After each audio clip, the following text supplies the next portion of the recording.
Leave your comments on the Ask Reddit sub, and I'll read your answers on the next episode of LWIAR. What's a tough pill that everyone should swallow at some point? Remove. Just because you spent a long time making a mistake, being with the wrong partner, hanging out with toxic friends, working at the wrong job, taking the wrong courses in college, etc., doesn't mean you should keep doing it. Edit. According to over 100 of you, this is apparently known as a sunk cost fallacy. That's the sunk cost fallacy. Well, I've been doing this for so long it feels wrong to just start something else if it's not right for you. Get out. It doesn't matter if it's been a year, or 5 years, or 10 plus years. If it's wrong for you, get out. Edit. Sunken to sunk. As a Redditor below pointed out, I'll be X age by the time I'm finished, you'll be X age regardless. Might as well do something worthwhile. I see this all the time with people who think about going back to school or other serious life steps. I went back to school in 2016 and have been taking 2 classes per semester and working full-time. The debate over how long it would take was very real, and I decided that I would tackle it 16 weeks at a time. I will finish this next spring. It has been a lot of work, but I traded 4 years of playing games every night and watching TV with 4 years of learning new skills, interacting with great people, and improving my job prospects tremendously. Damn, did I need to read this? I've been making the same mistake since 2012. I hope this week I finally build up the nerve to say no and stop making that mistake. On one hand, I'll feel terrible about myself, but on the other hand, I'll possibly be able to focus on what I really want in life. You can do it. The internet supports you. And so, with words of internet encouragement in his mind, _relevant stopped taking his meds and indulged in the serial murder spree he had always dreamed of doing. We did a Reddit. I hereby am starting a GoFundMe for this guy to get a gold. Being happy long-term isn't about doing whatever you feel at any given moment. Sometimes you have to make a conscious, serious effort over a period of days, weeks, even months or years, to form good habits and increase your quality of life in order to have a positive disposition, instead of intermittent periods of joy with a general negative disposition. Edit. Just. Wow. Thanks for all the shinies. This was supremely unexpected. Wow. This one is good. A big thing I'm noticing in the self-care movement. Yes, treat yourself to a movie and chocolate now and then, but eating like crap and not leaving the house will catch up with you eventually. I learned the hard way that healthy lifestyle and empathy for future me is self-care. Your last sentence really speaks to me. I try to live by a rule. Be kind to your future self. Do I want to do cardio? No, but I don't want to die of heart disease. Do I want to go to the store tonight? No, but I know I will be pissed at myself tomorrow if I don't do it. Future me thanks past me daily. Not really replying to anyone specific, but I also think it's important to remember that what self-care is to one person may not be what it is for another. My colleagues like to go on about all the self-care they do, nails, shopping, coffee, things like that, and I find it hard to chime in, because my self-care is way on the other end of the spectrum.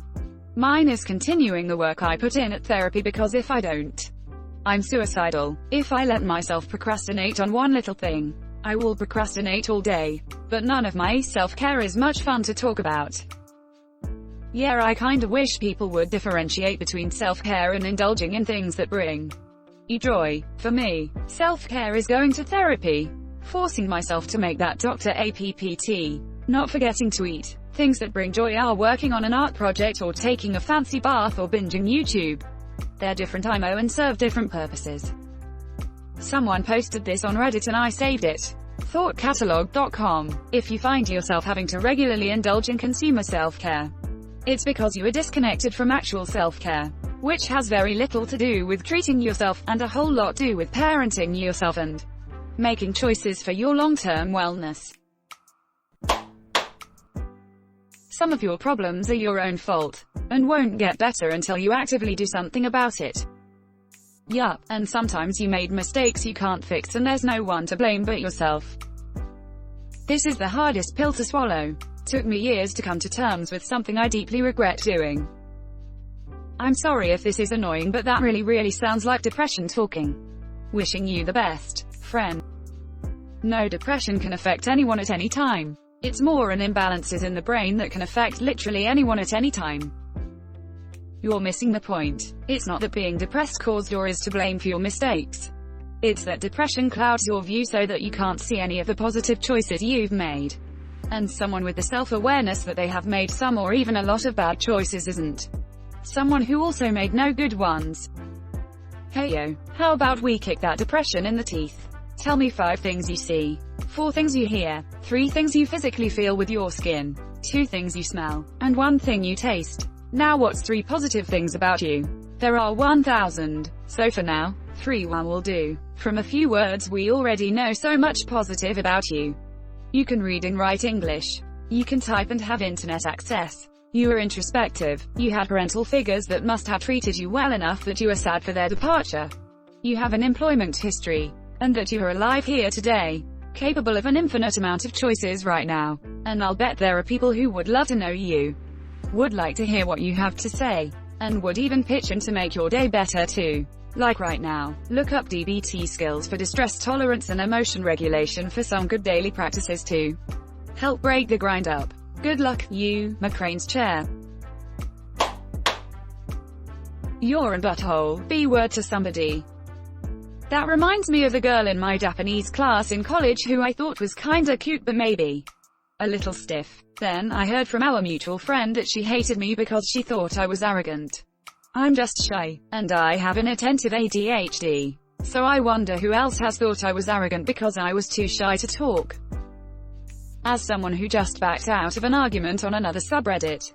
Yeah, I get that. Why the hell is this place so good at pushing my buttons? Depending on the comments you read, pay attention to. Reddit can be an amazing place to learn about yourself, provided you're ready to listen. No matter how nice you are, you're the villain in someone's story. Obligatory, thanks for the award, edit. I didn't even have to reveal anything embarrassing like the time I crapped my pants on the ride home. Oh no.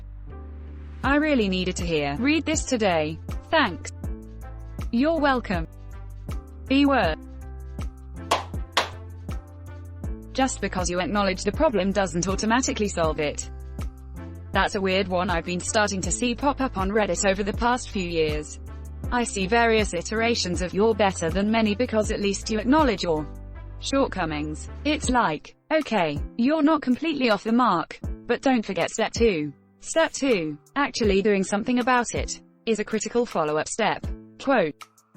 Yeah, without that crucial step 2 it's so easy to slide into, yeah, I know I'm a dick for saying this, but or just excusing behavior because of X quality. Okay, I get it. You know you're a dick. So if you know that, why not stop? Conversely, just because the problem has no workable solution, does not mean that it is not still a problem. This is how depression affects you in a nutshell. It feels like ruins your life and then leaves you without an exit. This is a load of horseshit. I have a severe case of clinical major depression, compounded by life trauma. You have to consciously and actively work on reducing its hold on your life by consistently committing to treatment. That probably sounds unnecessarily aggressive and unsympathetic, but I am just so sick of seeing people on Reddit wallow in self-pity because depression is incurable. Neither is a slew of other lifelong medical illnesses. But the afflicted don't refuse to manage it through treatment while crying about how there's no way to lessen the symptoms of their illness. Literally any other disease. Someone doing this would be viewed as immature and irresponsible, and that it was their own fault for refusing to take advantage of treatment resources. Why do we constantly let people suffering from depression get away with this on Reddit? Almost every sub relating to depression, loneliness, or suicide feels like a toxic cesspool anytime I visit them. Because everyone's just validating each other's willful helplessness and resentment. It frustrates the hell out of me, because I keep hoping to find one that's actually supportive and uplifting, where the community actually encourages others to continue their treatment, and coax people who are having trouble with self-care to slowly get back into their normal routines. This was longer than I meant it to be. Whoops. I guess I'm more irritated over this than I thought. Sad Bon Iver noises. Remember, you could be the juiciest, most delicious orange in the world, and you're still gonna find people who don't like oranges. And I'm a dried up orange with mold on its sad face.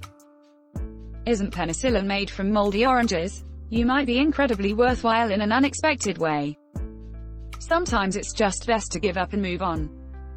And that crap is hard as frick if they did once love you and you made the smallest mistake and now they don't love you anymore. Thanks for listening to my TED Talk. Sometimes you don't even make a mistake. They just don't love you anymore. Girlfriend of approximately 3 years asked me to marry her after we had been talking about getting a house together and having a kid. Conversation entirely initiated by her. On her birthday a couple months later, I took her out for dinner, bought a massive bouquet of her favorite flowers, got a gift card for a spa day, and finally gave her a ring. That was the last day I saw her or talked to her. Straight up ghosted without explanation. It's been 2 months. Still don't know how to deal with it. Edit. Wow, didn't think this would blow up. Thank you all for your kind and encouraging words. I'm glad people seem to be getting some things off their chest as well. Things will be better eventually. We're all in this shit show together. Heart for everyone that's asking. She's confirmed alive and safe. You are not immune to propaganda, and many of the things you grew up believing to be true about your country, or other countries, or groups of people, or political ideologies, or history, may be lies or misrepresentations. Terrifies me to think that I'd probably have been a Nazi or slave owner or bloodthirsty warlord had I been born in the wrong conditions. Material conditions play a big role in what people believe, for better or worse. Critical thinking is how to cut through the bullcrap. Question everything. Even then people just frame critical thinking to mean walking down whatever path of reason gets them to what they already agree with. Honestly, it's worse than having a reckless opinion you don't care about. Because now you not only have the opinion but you're entrenched in your own assuredness. People to the opposite become stupid and you lose your ability to see their side. Then they become evil. This is the pattern that basically all of social media, including and especially Reddit, operates on. Hell, there are people in this very thread doing it.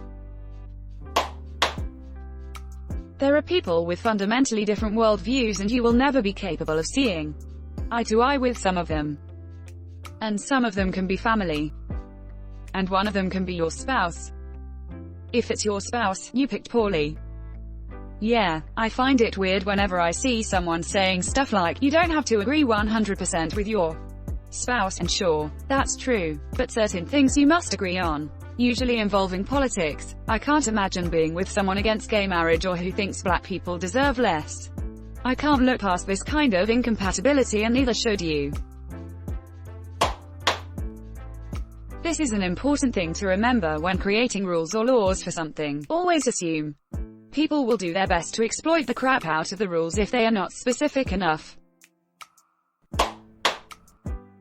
Some of your friends, even your best pal from high school, may not be the best friends for you as you go to adulthood.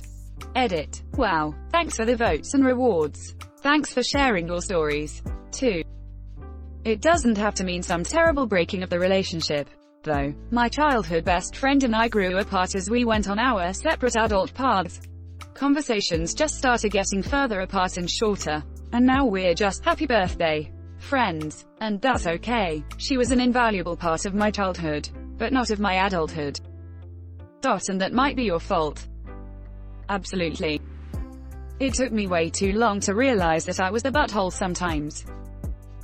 And that might be your fault. They asked, and they asked, and they asked even though, whenever they asked me, I kept saying no, like I'd done so before. And one day, they just didn't ask anymore.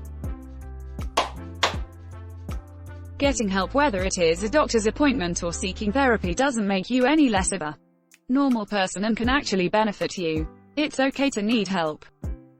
Seeking help is expensive in America even with insurance. And in my experience, the help sucked. Here, take this mind-numbing SSRI and get out of my office is the gist of it. Needing help isn't a sign of weakness. Getting help is a sign of strength. Sometimes not getting help is a sign of poverty.